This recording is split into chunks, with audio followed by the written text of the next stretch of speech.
Story 1. Shadows under Brooklyn.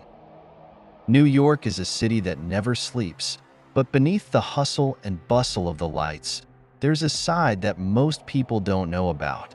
A side that's hidden in dark alleys, in narrow alleys, in places that time has left behind. I'm an urban explorer photographer. To me, this city is a playground of mysteries. Old buildings, secret tunnels, underground passages that aren't on the map. I live to capture these places, to find beauty in the ruins. But there's one place that's always caught my eye: the underground vaults beneath the Brooklyn Bridge. People talk about old passages hidden beneath it, left over from when the bridge was built. Some say workers are buried alive there, their bodies left behind in the concrete. Others swear they've heard strange noises coming from the darkness. I'm not superstitious, but that night, I learned that there was something down there, something that shouldn't be there, and I found it. The night was cold and foggy. A gentle breeze blew in from the East River, bringing a salty scent mixed with the smell of metal and wet asphalt. I stood near the old iron railings beneath the Brooklyn Bridge, staring into a narrow gap just wide enough for me to squeeze my body through. I'd been doing research for weeks. This underground passageway wasn't on any official maps, but there were a few reports from construction workers who had stumbled upon it by accident. They said there was a large room down there, perhaps a warehouse or storage area for equipment when the bridge was being built. I turned on my flashlight and ducked through the gap. My breath hung in the air, forming a thin vapor as I descended the rusted iron stairs. The walls were old brick covered in moss, wet and slippery. I stepped carefully, listening to the echo of my footsteps echoing down the hall. Then I stopped. There was another sound, a footstep that was half a second behind my own. I held my breath, shining the flashlight behind me. Nothing. I swallowed and continued on. The further I went in, the darker the darkness around me became. The air felt heavier, damper. I could smell wet earth, rust, and something else, a faint stench, like rotting flesh. After a few minutes, I found an old steel door that was half open. I pushed it open slowly, its hinges squeaking loudly, echoing through the room. I stepped inside, and there I saw it. In the corner of the room, something stood. Something tall and thin. Its body a swirling black mist in the shape of a human. I could feel its eyes, though I couldn't see them clearly. It was watching me. I tried to back away, but my body was stiff. My feet felt like they were glued to the floor, my heart pounding painfully. Then, something whispered. Not a human voice. Not a voice coming from a single point. The voice was everywhere, like a whisper that crept into my ears, filling my head with a hiss I couldn't understand. I wanted to run, but I couldn't. I could only stand there, staring at the horror that was slowly moving toward me. I didn't know how I was going to move. Suddenly, my legs took a step backward on their own. My body turned, and I was running. I didn't care about the camera in my hand. I bumped into walls, tripped over debris, but I kept running. My breath was ragged, my lungs burned, but I didn't dare stop. I felt something chasing me. I couldn't hear its footsteps, but I could feel it. A presence pressed against my back, getting closer by the second. Suddenly, the flashlight went out. I screamed into the darkness. I tripped over something and fell to the floor. My knees hit the floor hard, but I didn't care. I groped in the dark, looking for something to grab onto. Then I heard breathing, right behind me. I turned on the camera, using the flash as the only light. And there he stood, right in front of my face. I don't remember how I got out. The next thing I knew, I was outside, under the dim light of a street lamp. My breath was ragged, my body shaking violently. I looked back. No one was following me. I tried to calm myself, to convince myself that it was just a hallucination, that I was just too tired. Then I opened my camera. On the small screen, in every photo I had taken in the room, there was that figure, standing in the corner, looking directly at me. And in the last photo, he was closer. Too close. I deleted all the photos. I didn't want proof of what I saw, but every time I closed my eyes, I could see him, that shadow, standing in the corner of my room, looking directly at me. And the longer I stared, the more I realized he was getting closer. Story 2. Apartment 13C, the residence before me.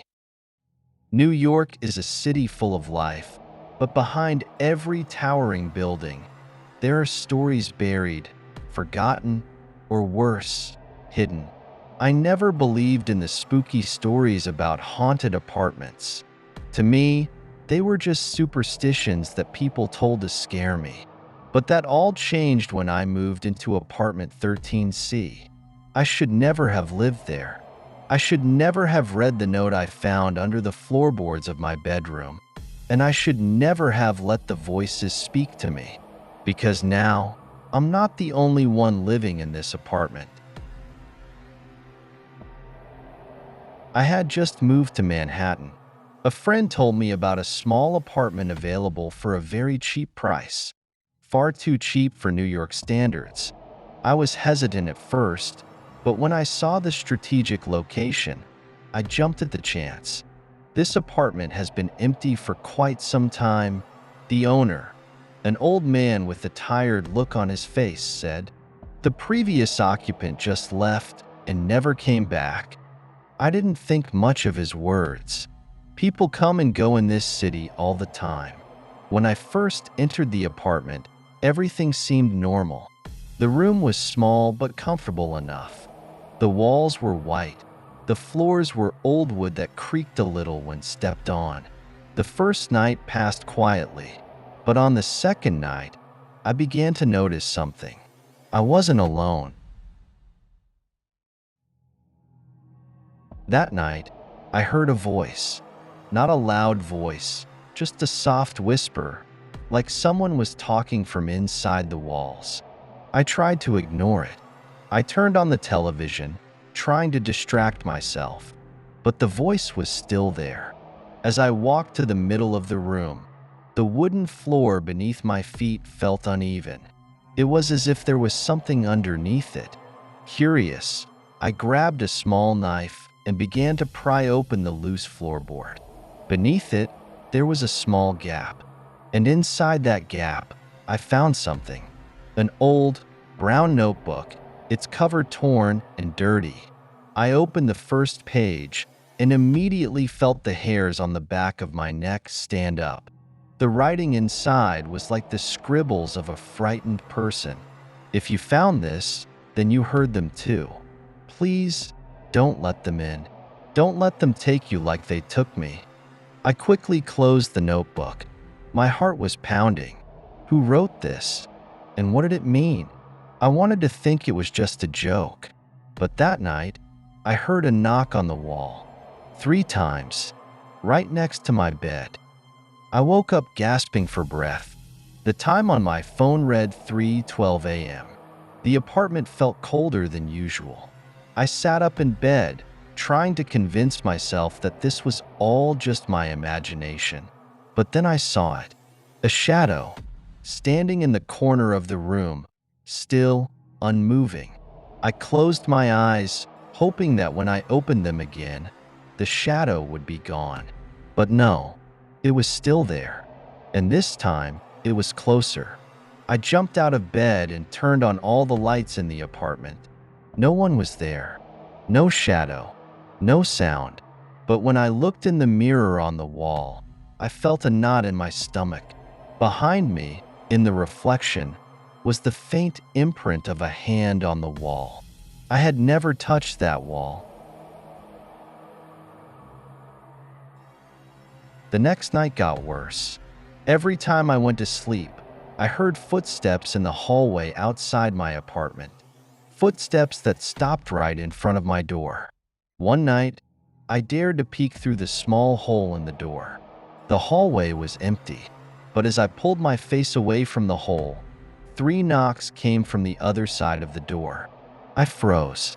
I knew I was alone on this floor. No neighbors lived next door. With shaking hands, I locked the door tightly and went back to bed. I didn't sleep that night, and in the morning, I found something that made my blood run cold. My apartment door was ajar, even though I was sure I had locked it.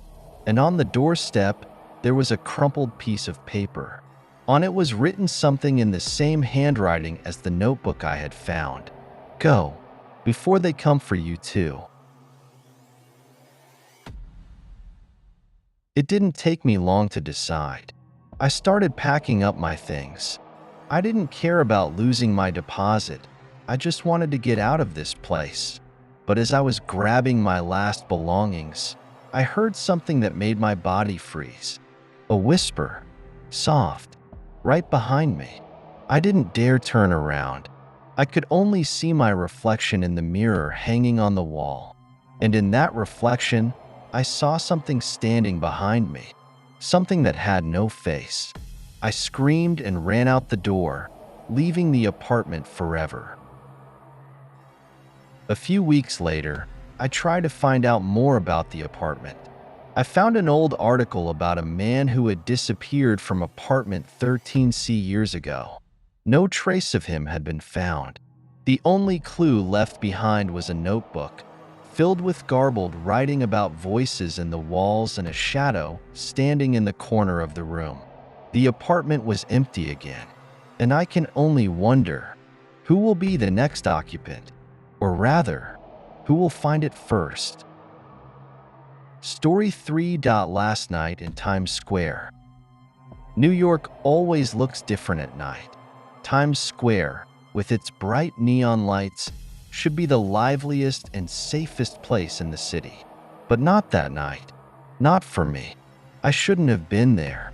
I shouldn't have paid attention to that man. And I shouldn't have followed the voice calling my name, even though I knew no one there knew me. That night, I realized something. Times Square wasn't just ours. Something was lurking in the lights, and I barely made it out alive. It all started as I was walking alone in Times Square around 1 a.m. I had just come home from a meeting with friends at a bar in Midtown. I usually take the train or an Uber, but that night I decided to walk, taking in the city. Times Square was still full of people, tourists, street performers, homeless people sleeping on the sidewalks. But amidst all that, my eyes were drawn to one figure. A man stood near one of the large billboards. He was wearing a shabby black suit, his face in shadow. He didn't move, didn't speak to anyone. He just stared at me. I tried to ignore him and walk faster. But then I heard something. A soft voice, almost a whisper, came from the man's direction. The voice said my name. I stopped. The hairs on my neck stood on end. I didn't recognize him. How did he know my name? I tried to ignore the strange feeling and keep walking. But when I glanced back, the man was gone. My heart beat faster. I looked left and right, looking for him, but he was gone. But something felt wrong. The usually bustling Times Square was now quieter. It was as if the voices of the people around me had slowly faded away. Like I was in a bubble of sound isolated from the outside world. Then I saw him again. He was standing at the end of the street, farther away than before, but still staring at me. And as I stared at him longer, something happened. The neon lights around him flickered strangely, like something was interfering with the electricity there. I stepped back, and when I blinked, he was closer. I started walking faster, almost running, trying to reach the nearest subway line. I just wanted to get out of here. But as I neared the subway entrance, I realized something that made me freeze. The subway line that should have been open was now completely closed. I looked around. No one seemed to notice that anything was wrong. They were still walking, laughing, and talking as if everything was fine. But to me, the world felt different. I felt like I was in a place I didn't belong. And then I heard the voice again. The man's voice. Closer. You shouldn't be here. I turned quickly, and I saw him, not far from me. But this time, he wasn't alone. There were more figures behind him, dark shadows without faces, and all of them were staring at me. I couldn't think. I could only run. I bumped into people around me, trying to get out of Times Square. I tried to scream, to call for help, but no one heard. They all kept walking as usual. It was as if I wasn't there. I looked back. The shadow was still chasing me. But then something even stranger happened. The lights along the streets went out one by one. It was like something was erasing this part of the city, leaving it in total darkness. I felt like I was being chased by something that wasn't of this world, and I didn't know if I could escape. I kept running aimlessly. I didn't know where I was going, until finally, I saw a small restaurant that was still open on the corner. I ran inside, banging hard against the door. And then, everything went back to normal. The sounds of the city returned. The lights were bright. And when I looked out the window, Times Square was back to normal. No shadows. No man. Nothing chasing me. But I knew one thing. I had just crossed the line into a world I wasn't supposed to be in. And I didn't want to know what would have happened if I hadn't made it out in time. I never went back to Times Square after that night. But sometimes, when I turned on the television and saw the live footage from the security cameras there, I saw him again. The man, standing in the crowd, staring straight into the camera, as if he knew I was watching him. And sometimes, I felt like I heard his voice again, calling my name from inside my television screen. Story 4. Lost Subway Station. New York's underground holds more secrets than you can imagine. The subway is vast, old, and full of long abandoned tunnels. Some of them were once used, then closed and forgotten. But not all of them are empty. I know because I found one, an old station that shouldn't be there.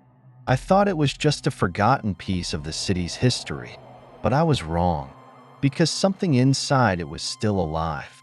And that night, I almost never got back to the surface.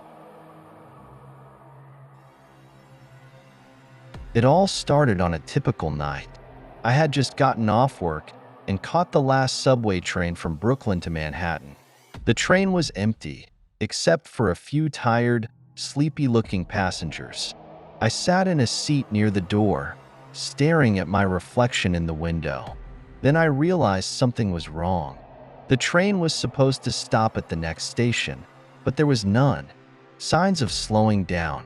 I glanced at the other passengers, but they didn't seem to care. I checked the subway map on my phone. This train should have stopped 5 minutes ago. I was starting to feel uneasy, and as I looked out the window, my heart nearly stopped. We passed a station that wasn't on the map. I stared out the window, trying to get a better look. The station was old and dark, its lights flickering weakly. There were no signs, just weathered brick walls and empty tracks that looked like they hadn't been used in years. But before the train pulled out of the station, I saw something that made my blood run cold. On the empty platform, there was someone standing. No, not a person. A shadow, standing still, faceless, staring right at me. I jerked back. Then, without warning, the train came to a screeching halt. The lights inside the carriage flickered, and an announcement sounded, but the words were broken, sounding like a broken voice. I tried to look for other passengers to convince myself that I wasn't alone, but when I turned around, they were all gone. I panicked. How could I be alone? I ran to the end of the carriage, trying to open the door, but it was locked. Then I heard something, a knock, from the window. I froze. Out there, on the empty platform, something was tapping on the glass of my carriage window. I didn't want to look, but I couldn't help myself. I turned my head slowly, and at that moment, the lights inside the train went out completely. Darkness enveloped me. I felt my breath quicken, my heart beat wildly, and in the darkness, I heard a whisper, soft, very close to my ear. "Get out." When the lights came back on, I was no longer on the train. I was standing on the platform of an unfamiliar station. How did I get out? I didn't remember stepping outside. I tried to find my way back to the train, but the carriage was empty. Then, without warning, the doors closed and the train began to move, leaving me behind. I ran after it, but it was too late. I was alone in this station, and this station felt wrong. The air was too cold. A damp, putrid smell filled my nose. On the wall, there was an old, almost faded scribble. I squinted to read it. "Don't look at them." I felt goosebumps. Who wrote this? Who were them? And that's when I started to hear footsteps. Not one, many, from deep within the dark tunnel. I backed away slowly. The footsteps were getting closer. I looked into the darkness of the tunnel. There was something there. Something was moving. Then I saw it. A thin figure with dark skin, crawling out of the shadows. His eyes were blank, his mouth gaping with jaws that were too long. And he wasn't the only one. From the tunnel, more figures emerged. They were all looking at me. I remembered the writing on the wall. "Don't look at them." I immediately lowered my head, not daring to look directly. I didn't know what would happen if I stared at them for too long. I only knew one thing. I had to get out of here now. I ran, past the seemingly endless platforms, looking for stairs or an exit. Behind me, their footsteps quickened. I almost gave up until I saw it. An old staircase at the end of the platform. I ran up it as fast as I could, ignoring the darkness and the slippery surface. I could feel them right behind me. My hands groped along the wall, searching for something, anything that would take me to the surface. Then I found it, an old, rusty door. I pushed with all my might, and when it swung open, I stumbled out. I fell onto the wet asphalt. The night air hit my skin. I was in the middle of a back alley on a Manhattan street. I made it out. I looked back. The door I had just come through was gone. Just a blank brick wall. It was as if the station had never existed. I tried to find out about the station, but there was no record of it. It was as if the place had been lost to history. But I do know one thing. They're still down there, waiting for someone stupid enough to find them again. Story 5. Hotel Room 441 inch. New York has its fair share of old hotels. Some have dark histories buried beneath their opulence, but few have rooms that are permanently vacant. Room 441 at the Blackwood Hotel is one of them. It has never been rented out. There is no list of guests who have ever stayed there. No maids dare to go in and clean it. But one night, because of a single mistake, I was forced to stay there, and I almost never got out alive. I came to New York on business. My company put me up at the Blackwood Hotel, an old hotel that still stands among the modern buildings of Manhattan. The building is tall and grand, with a classic interior that feels like a remnant of last century's opulence. I checked in at the front desk at 11 p.m. The old lady at the front desk looked at the reservation list and frowned. "Ah, you were supposed to have room 712, but there seems to have been a glitch in the system. The only room left is 441. Her tone changed as she said the number. "Is there something wrong with that room?" I asked, trying to act casual. She paused for a moment, then smiled awkwardly. "No, it's fine. It's just that it's rarely used." I should have refused, but I was tired and I just wanted to sleep. I took the key and went up to the fourth floor. Little did I know that I had just made the worst decision of my life. The hallway on the fourth floor felt colder than the other floors.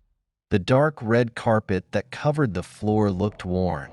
The chandelier flickered faintly, casting long shadows on the walls. As I walked toward room 441, I noticed something. There was no sound at all. There were no other guests. There was no sound from the television behind the bedroom door. I felt the hairs on the back of my neck stand up, but I tried to ignore it.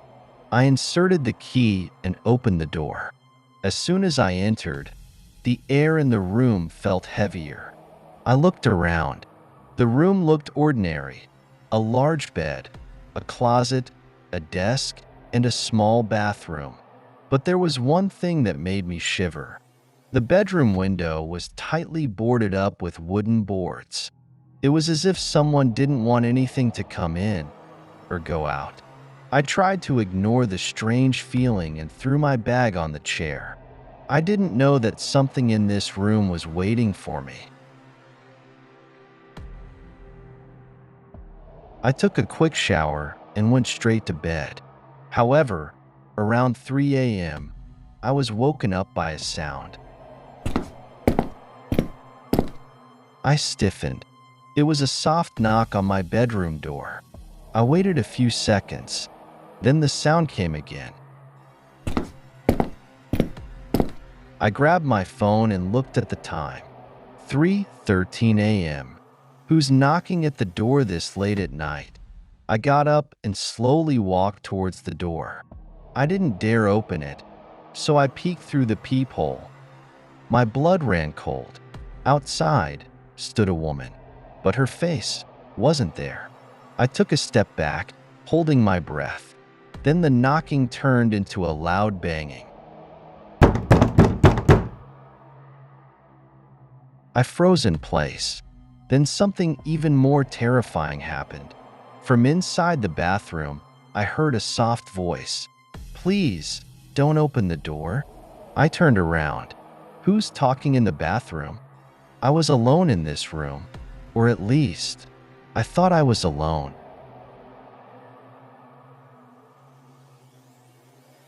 I backed away slowly, trying to reason. I didn't know who to believe, the voice in the bathroom or the faceless woman outside. Then I saw something that made my blood run cold again. In the corner of the room, there was a large mirror. And inside the mirror, I didn't see my reflection. I was shaking. This couldn't be. I was standing in front of the mirror, but my reflection was gone. But there was something inside the mirror. A hand clawing at its surface from the inside. And the hand wasn't mine. I stepped back, breathing heavily. That was when the door to the room suddenly swung open by itself. I didn't want to see who or what was standing there. I only knew one thing. I had to get out of this room now. I ran out of the room without looking back. The hotel hallway that had been quiet before now felt longer and darker. The lights along the hallway flickered, and when I turned around, I saw something coming out of room 441. The woman. She was moving now, and she was walking towards me. I screamed and ran as fast as I could to the emergency stairs. I went down the stairs in panic, almost falling. When I reached the lobby floor, I heard a loud noise behind me. Thud. I turned around. The woman was gone. But there was something even more terrifying, written in dark red on the wall of the stairs. Never come back here. I didn't want to know who wrote it. I just wanted to get out of this hotel as soon as possible. I checked out that morning. When I asked the receptionist about room 441, the old woman just stared at me with a pale face. "You stayed in room 441?" he asked in a trembling voice. I nodded. He took a deep breath and said, "The last guest who stayed there was found dead 10 years ago. It's been vacant ever since." I shuddered.